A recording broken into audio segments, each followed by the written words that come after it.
বঙ্গোপসাগরে অবস্থানরত গভীর নিম্নচাপটি শনিবার সকালে ভারতের উত্তর তামিলনাড়ু উপকূল অতিক্রম করতে পারে।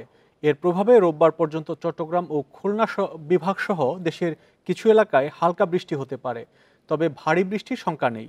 এরপর সারা দেশে বাড়তে পারে শীতের তীব্রতা। ডিসেম্বরে হতে পারে একাধিক শৈত্যপ্রবাহও।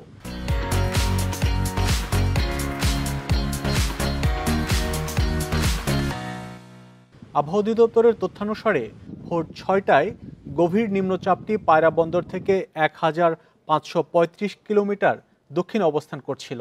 এর কেন্দ্রে সাগর উত্তাল রয়েছে। দেশের সব সমুদ্র বন্দরে ১ নম্বর সতর্ক সংকেত জারি রয়েছে।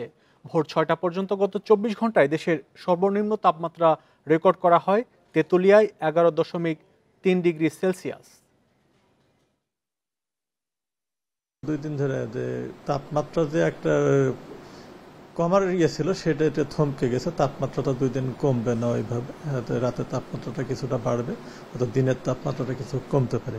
তবে যখন এই গভীর নিম্নচাপটা পুরোপুরি উপকূল অতিক্রম করে যাবে, যাওয়ার পরে কিন্তু আপনার তাপমাত্রাটা কমবে এবং সারা দেশে তাপমাত্রাটা কমবে এবং শীতের প্রকোপটা সে সময় বাড়বে।